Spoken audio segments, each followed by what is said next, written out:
What's up, BirbSquad? Welcome back to my YouTube channel. If you're new, hello, my name is Victoriaryann, and this is Popples, my quaker parrot, and Yoshi, my yellow-sided green-cheeked conure.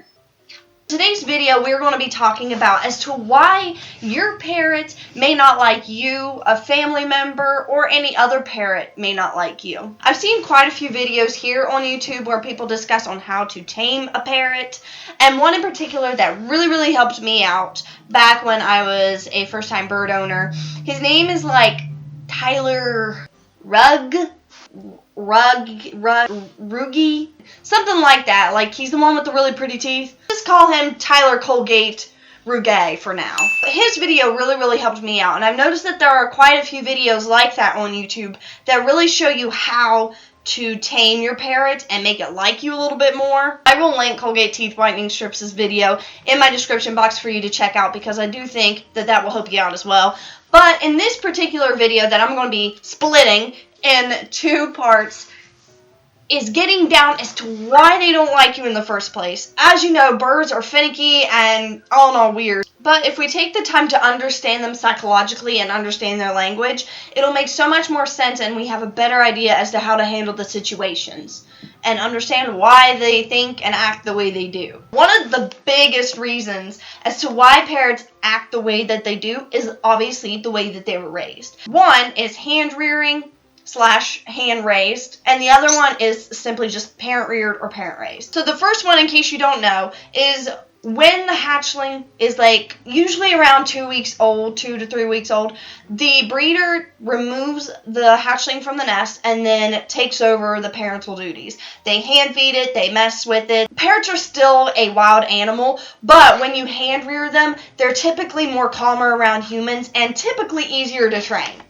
They can also sometimes be even more expensive than parent-raised parrots. Some people have got it in their minds that, oh, I have a hand-reared parrot, so that means behavioral issues are gone, they are going to like humans, they're going to like my family more, and that is not always the case. Sometimes it can take the opposite route and can leave the birds frustrated, especially around breeding season when they kind of see like the main human that interacts with them as their mate. And that's why you'll see some people talk about like don't stroke their back because it gets them sexually confused. To be honest, I'm not educated enough as far as like understanding just how much of a mate they see us as or how frustrated sexually that they get. It can be somewhat confusing because I know Yoshi and Popples don't look at me and go, that's my baby mama, she's going to have my little eggs. I'm sure they know that I cannot reproduce for them. But again, I am not as educated in that field, so I'm just going to leave that alone until I learn more about this. So even though, yes, a hand-reared parrot is typically ones that people gravitate more towards, it doesn't mean that behavioral issues are just completely scratched off. The other side of it is parent-raised, and like the title says, the breeder doesn't handle the birds, they don't feed the birds, they don't take on the role as a parent. The parents do. One great thing about this is the fact that parrots learn from their parents. They learn how to fly and land properly, to forage and manipulate food. They can do all these things because of their parents. Now, as far as like working with humans, it's definitely not impossible, but it does take a lot of work. There's not really one wrong way of getting a bird, whether it's parent-raised or hand-reared. It's just one of those that's like you understand how this bird was raised, and you take that route in training and understanding how to work with him. And there's also another category that I don't really hear very many people talk about, and I don't think it's as common as what it used to be, but there are some breeders that co-parent. And what that means is basically the parents still raise the hatchling, they still feed them, but the human is involved. Take the little baby bird out and they handle it, and they may even feed it sometimes, and basically just work with the parents. This sounds like, honestly, just the ideal parrot, right? Because you're getting the best of both worlds. Not necessarily. One of the issues that can occur is that it stresses out the bird's parents, because if you're constantly taking that baby bird out of the nest, no matter how close you are to those parents, the parents are going to be like, Why are you taking my baby? Now, from this, you may be wondering, there's issues in every category. Well, what do? I still recommend that you find a hand-reared parrot that has been socialized with other birds. May not get that time with their parents like they should, but if they're socialized with other birds, that will help them learn and also will help you out in the future in case you already have birds or if you're planning on getting another one. If you find a bird that's well socialized and more calmer with humans, then that is ultimately the best route to go. If you do have a parent-raised parrot, it's not the end of the world. You just have to understand, okay, my parrot was parrot-raised, so he's not well socialized with humans, so I just have to work at it. It's like that with everything. Just understanding your parrot as to where it came from in the first place is going to help you so much. And to be honest with you, people constantly shove the idea, do your research down people's throats. It is so true. You do need to do your research, obviously, but you are not going to get every little detail that you need to know until you experience it and go through it and learn as you go. It's along the same lines as when you're getting your driver's license. You don't just read the book and then they hand you your license and the keys to the car. That's not how it works. You have to take the test, then you gotta experience it. It's the same way with everything in life. It's the same way with parrots. People are like, you should have known this, you should have known this.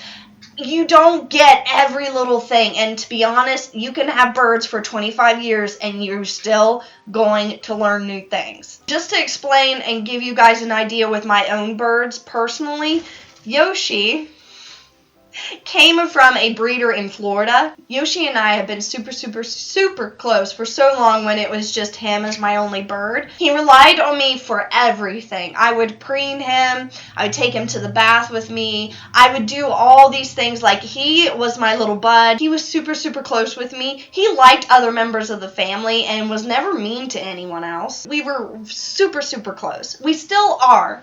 But since he grew his flight feathers back, I noticed that he started flying to my husband a lot more. He constantly would just gravitate to my husband even more. And he would play with the parrots, and he was involved, don't get me wrong.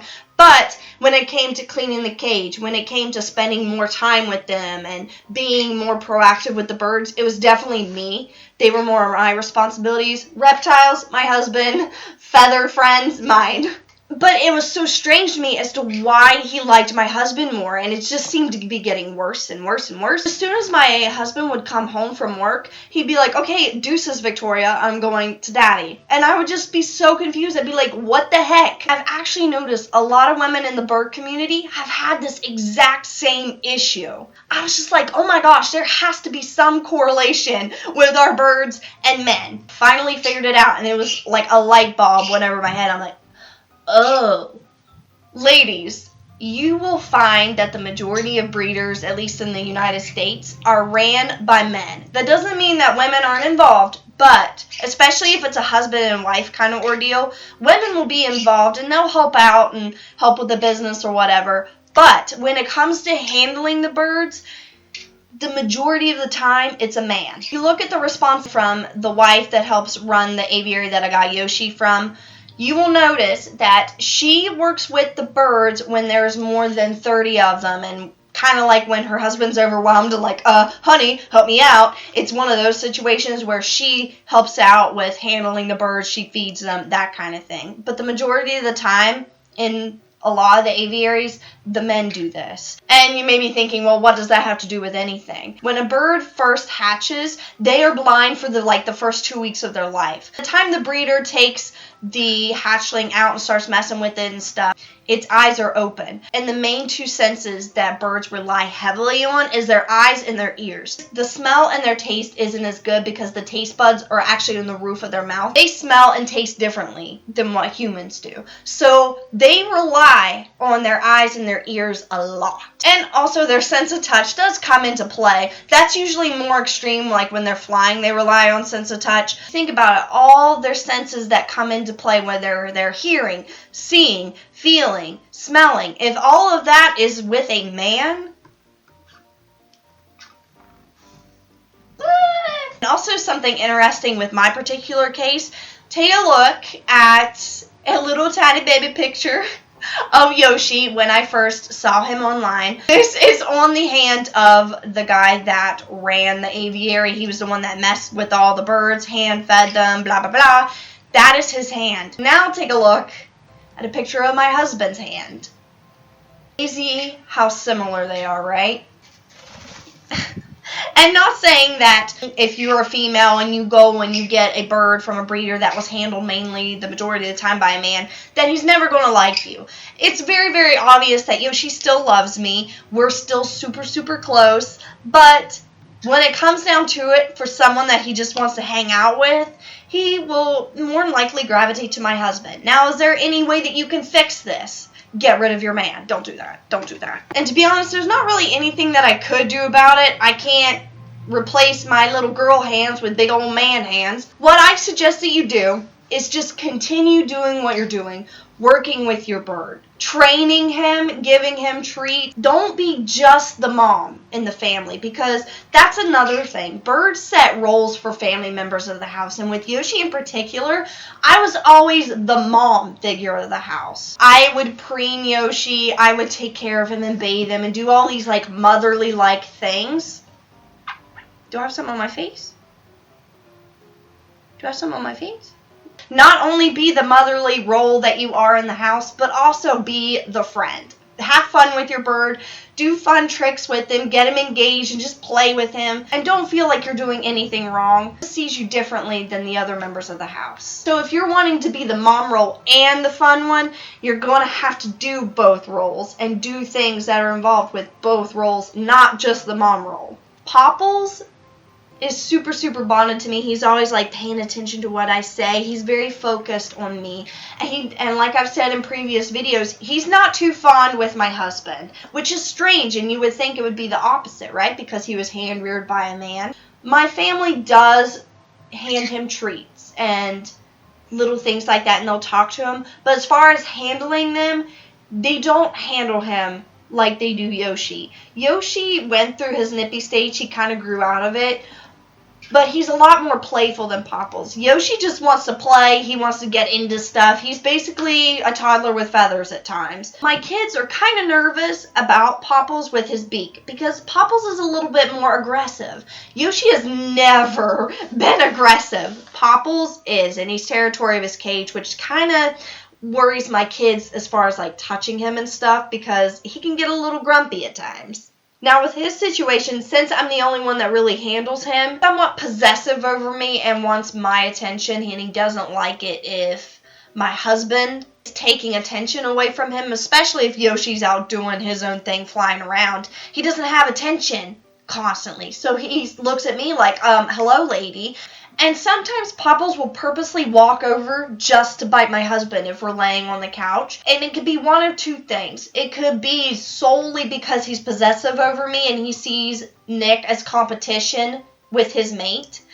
Or two, and this one's kind of iffy because I am not completely sure if Popples is a male or a female. So I'm just guessing that he's a male. So this one in particular can be iffy. Nick is a very assertive, dominant kind of dude. He's not timid at all. Sometimes when you have a dominant figure in the house with a dominant bird, your personalities can clash. Animals in general are not stupid, and that whole saying that animals can sense your fear and sense your energy, it is so true. If you have negative energy, they notice it. Positive energy, they notice it. Nick is going to be working with Popples with training and giving him more treats and just being more involved. Now again, there may always be a little bit of tension there, but his behaviors can be discouraged by the way that we act as a human. So even though that they were both raised very similar, they've still got their own personalities, and looking at their personality individually as a bird, general statements about how their species acts, and mixed in with how they were raised is really going to determine on how they act with certain members of the household. So if you're sitting there and you're wondering like, I'm doing everything that you said, I've already tried this, I've already tried that, my husband's more involved, my kids are more involved, but they still don't like me, or they still don't like my kid. Well, in my next video, part 2, I'm going to talk about as to why they act the way they do even in adulthood. So I hope that this video made sense. I hope that this gets you thinking and makes you realize like, oh, maybe my bird acts the way that he does because of this happened or that happened, and hopefully you can find some ways to discourage certain behaviors, and no one likes to hear this part, but if you're wanting to discourage certain behaviors in them, you're going to have to discourage certain behaviors within yourself. A lot of it is just learning bird psychology and understanding why they act the way they do. Bird psychology is so fascinating to me.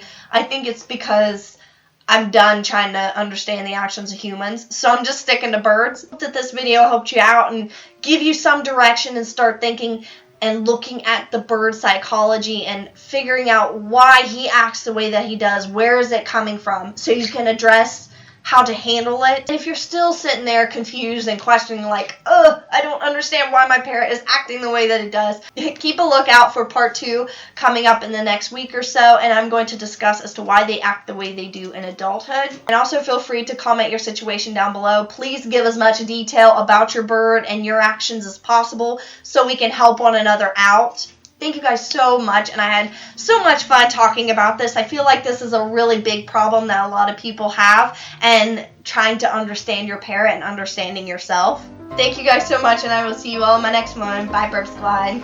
Hey, what's up, you guys? My name's Tyler Ruggie. Ruggie. Siri, what is a Ruggie?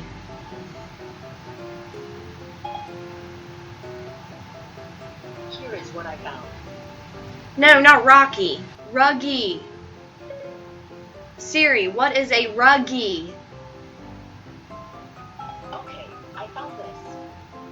Not Raggy, not Ragtime. Alright, here's what I got. Not Ruddy. Siri, what is a Rug-E? Here's what I found on the web for what is a ruggie. Drugs? No, not Raggy. Not Rookie. No, not Raggy. Okay, I found this. No, not Ragtime. I thought it was like a pasta sauce or something.